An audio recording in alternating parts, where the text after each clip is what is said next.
സതീശൻ കൊട്ടിയടച്ച വാതിൽ രാത്രി 11 നേരത്ത് തലയിൽ മുണ്ടുമിട്ട് പോയി രാഹുൽ മാങ്കൂട്ടം തുറക്കില്ലായിരുന്നു.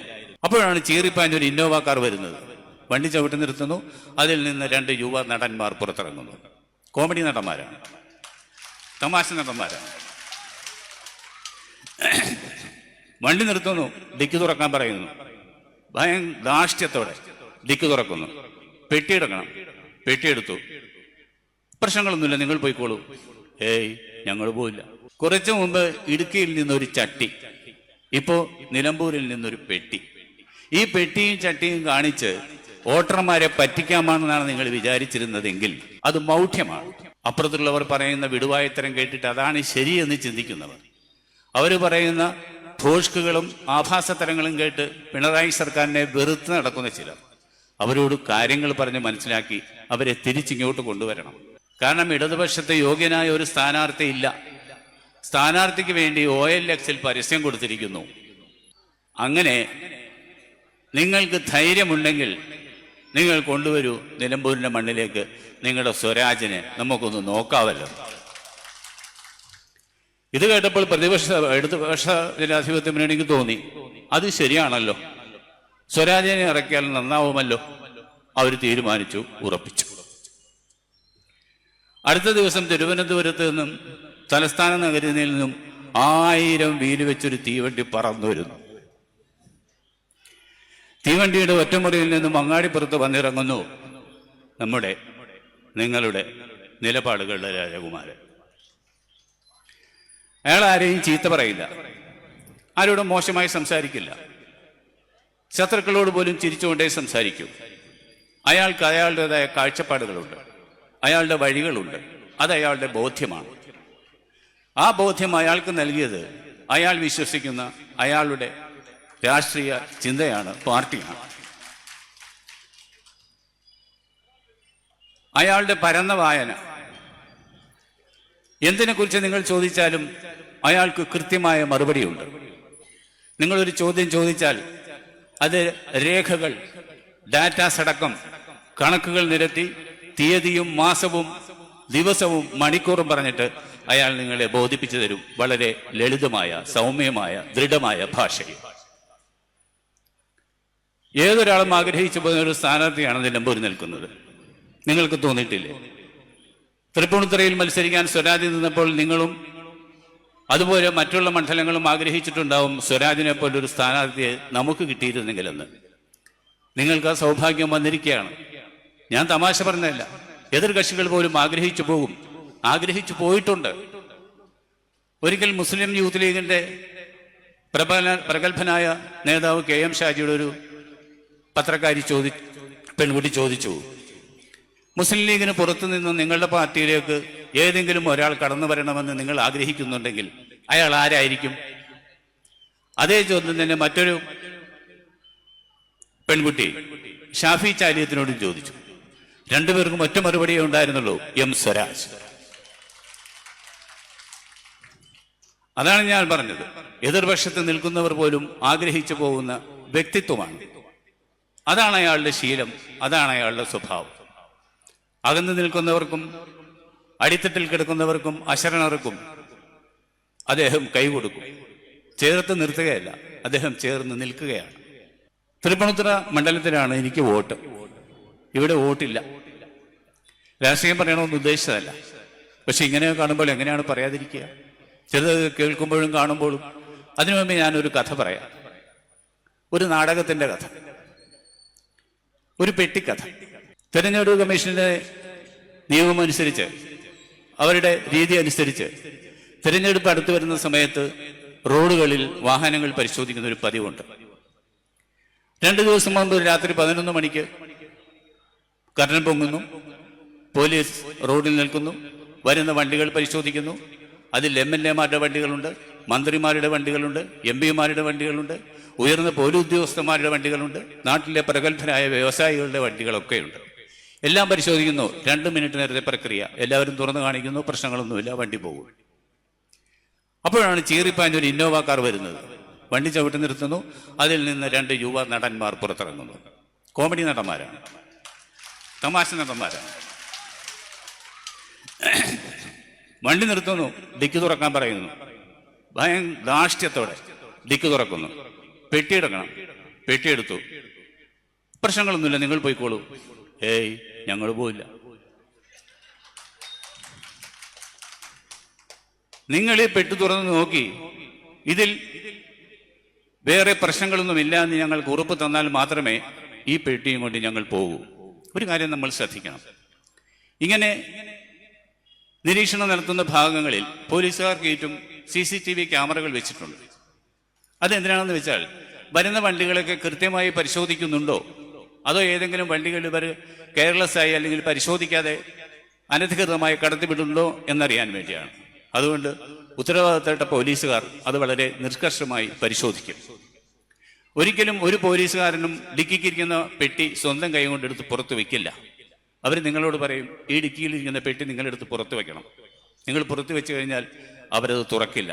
അവർ നിങ്ങളോട് പറയും, നിങ്ങളത് തുറന്ന് കാണിക്കണമെന്ന്. എന്താണ് കാരണമെന്നറിയാവോ? ഇവർ ഈ പെട്ടി തുറന്ന് അതിൽ നിന്ന് അനധികൃതമായി എന്തെങ്കിലും പുറത്തു വന്നാൽ പെട്ടിയുടെ ഉടമസ്ഥൻ പറയും, അത് ഞങ്ങളുടേതല്ല, പോലീസുകാരൻ പോക്കറ്റിൽ നിന്ന് എടുത്തിട്ടതാണെന്ന് പറയും. നമ്മുടെ നാടാണ്, സംഭവിച്ചിട്ടുള്ളതാണ്. സംഭവിപ്പിക്കാൻ തയ്യാറായി നിൽക്കുന്ന ആളുകളുമുണ്ട്. ഞാനിങ്ങോട്ട് വരുമ്പോൾ ഇവിടെ ഒരുപാട് ബോർഡുകൾ വെച്ചിട്ടുണ്ട്. സുരാജിന്റെ ബോർഡുകൾ അവിടെയൊക്കെ കാണുന്നുള്ളൂ. പക്ഷെ തുടരെയായി കാണുന്നൊരു ബോർഡ്, നല്ല നിലമ്പൂരിന് വേണ്ടി ആര്യാടൻ ഷൗക്കത്തിനെ ജയിപ്പിക്കുക. ഒരെണ്ണം കണ്ടു, രണ്ടെണ്ണം കണ്ടു, മൂന്നെണ്ണം കണ്ടപ്പോൾ എനിക്ക് സംശയം. അപ്പൊ നിലമ്പൂർ ഇത്രയും കാലം മോശമായിരുന്നു, നല്ലതല്ലായിരുന്നു. അതെങ്ങനെ ശരിയാവും? തന്റെ പിതാവല്ലേ ഇവിടെ 35 വർഷം ഇവിടെ ഭരിച്ചത്. അദ്ദേഹത്തിന് നന്നാക്കാൻ പറ്റാത്തതാണോ ഇനിയിപ്പോ ഈ മോൻ വന്ന് നന്നാക്കാൻ പോകുന്നത്? അത് ഒരു അപ്പനും മോനും തമ്മിലുള്ള പ്രശ്നം, അത് നമുക്ക് വിട്ടേക്കാം. കാലത്തിനൊരു പ്രത്യേകതയുണ്ട്. രാജ്യം നമ്മുടെ മുന്നിൽ ചില കാലത്ത് ചിലരെ കൊണ്ടുവന്ന് നിർത്തിത്തരും. അവരെ നമ്മൾ ചേർത്ത് നിർത്തണം, അവരോടൊപ്പം നടക്കണം, അല്ലെങ്കിൽ നഷ്ടം നമുക്കാണ്. ഈ കാലം നിങ്ങൾക്ക് മുന്നിൽ നിർത്തിയിരിക്കുന്നത് സ്വരാജിനെയാണ്. അദ്ദേഹത്തെ ചേർത്ത് നിർത്തുക. ഇപ്പോഴല്ലെങ്കിൽ എപ്പോഴാണ് നമുക്കതിന് സാധിക്കുക? അദ്ദേഹത്തിന്റെ വായിൽ നിന്ന് വരുന്ന തീപാറുന്ന രാഷ്ട്രീയ കാഴ്ചപ്പാടുകൾ, രാജ്യത്തിന്റെ നന്മകൾ, ഇതൊക്കെ പറയുമ്പോൾ അതിൽ നിന്ന് ഏതെങ്കിലും ഒരു വാക്കോ വാചകമോ നിങ്ങളുടെ ഹൃദയത്തിൽ തട്ടിയിട്ടുണ്ടാവില്ലേ? തട്ടിയിട്ടുണ്ടാവും. ഇവിടെ ഇടതുപക്ഷ മുന്നണി വികസനത്തെക്കുറിച്ച് പറയുന്നു. കഴിഞ്ഞ 9 വർഷം, ഒരു ദശകമാകാൻ പോകുന്നു. ആ കാലത്ത് പിണറായി സർക്കാർ ചെയ്ത വികസനത്തെക്കുറിച്ച് സംസാരിക്കുമ്പോൾ ലൈഫ് മിഷനെ കുറിച്ച് സംസാരിക്കുന്നു, രാജ്യത്തെ റോഡ് വികസനത്തെക്കുറിച്ച് സംസാരിക്കുന്നു. മലയോര ഹൈവേ, തീരദേശ ഹൈവേ, നാഷണൽ ഹൈവേ 66, വിഴിഞ്ഞം പദ്ധതി, ക്ഷേമ പെൻഷനുകൾ, ശുചിത്വ കേരളം, സ്കൂളുകൾ ഹൈടെക് ആക്കുന്നു, ആശുപത്രികൾ ഹൈടെക് ആക്കുന്നു. അവിടെ ഇങ്ങനെ വികസനത്തെക്കുറിച്ച് പറയുമ്പോൾ അപ്പുറത്ത് ചട്ടിയെക്കുറിച്ചും പെട്ടിയെക്കുറിച്ചുമാണ് പറയുന്നത്. കുറച്ചു മുമ്പ് ഇടുക്കിയിൽ നിന്നൊരു ചട്ടി, ഇപ്പോ നിലമ്പൂരിൽ നിന്നൊരു പെട്ടി. ഈ പെട്ടിയും ചട്ടിയും കാണിച്ച് വോട്ടർമാരെ പറ്റിക്കാമെന്നാണ് നിങ്ങൾ വിചാരിച്ചിരിക്കുന്നതെങ്കിൽ അത് മൗഢ്യമാണ്. പിണറായി വിജയൻ പറയുന്നതിന്റെ അപ്പുറത്തേക്ക് ഒരു അണിവിടെ ചലിക്കില്ല, അണികളും അദ്ദേഹത്തിന്റെ സഹപ്രവർത്തകരും.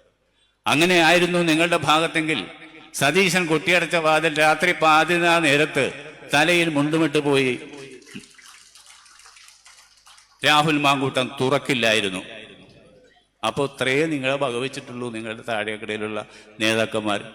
ഒരു MLAക്ക് ഇത്രയും ധാർഷ്ട്യമാകാമെങ്കിൽ പെട്ടി പരിശോധിക്കുമെന്ന് പോലീസുകാരോട് നീ കണ്ടോ, നിന്നെ കാണിച്ചു തരാം, നിനക്കുള്ള പാരിതോഷികം ഞാൻ വീട്ടിലെത്തിച്ചു തരാമെന്ന് പറയാനുള്ള ധാർഷ്ട്യം അയാൾക്കുണ്ടെങ്കിൽ രാജ്യം ഭരിക്കുന്ന ഒരു മുഖ്യമന്ത്രിക്ക് എത്രമാത്രം ധാർഷ്ട്യമാവാം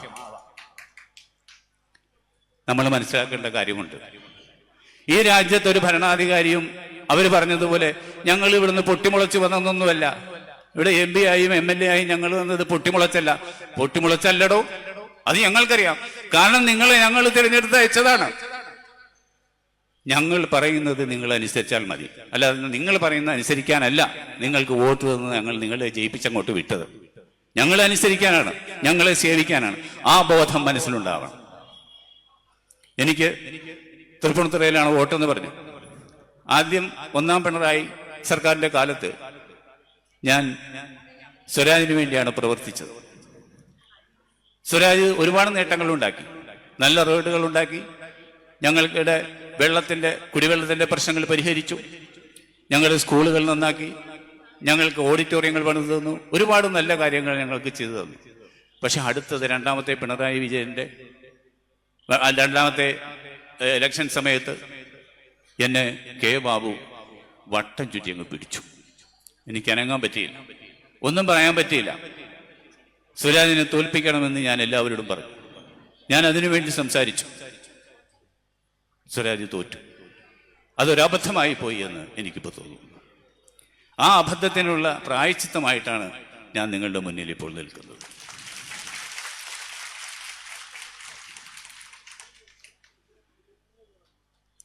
സ്വരാജിനെ വോട്ട് ചോദിക്കാൻ വേണ്ടിയല്ല ഞാൻ നിൽക്കുന്നത്. എൻ്റെ മുന്നിൽ നിൽക്കുന്നവർ, എന്നെ കേൾക്കുന്നവരെല്ലാം സ്വരാജിൽ തന്നെ വോട്ട് ചെയ്യുമെന്ന് എനിക്ക് ഉറപ്പുണ്ട്. അതല്ല വേണ്ടത്. കഥയറിയാതെ, വഴിയറിയാതെ, കള്ളക്കഥകൾ കേട്ട് വട്ടം ചുറ്റി അവിടെയും ഇവിടെയും അലയുന്ന ചില പാവങ്ങളുണ്ട്. അപ്പുറത്തുള്ളവർ പറയുന്ന വിടുവായത്തരം കേട്ടിട്ട് അതാണ് ശരിയെന്ന് ചിന്തിക്കുന്നവർ, അവർ പറയുന്ന ഭോഷ്കുകളും ആഭാസത്തരങ്ങളും കേട്ട് പിണറായി സർക്കാരിനെ വെറുത്ത് നടക്കുന്ന ചിലർ, അവരോട് കാര്യങ്ങൾ പറഞ്ഞ് മനസ്സിലാക്കി അവരെ തിരിച്ചിങ്ങോട്ട് കൊണ്ടുവരണം. എന്നിട്ട് 19-ാം തീയതി ഇലക്ഷൻ നടക്കുമ്പോൾ അവരെ കൊണ്ടുകൂടി എം സ്വരാജിന് വോട്ട് ചെയ്യിക്കണം.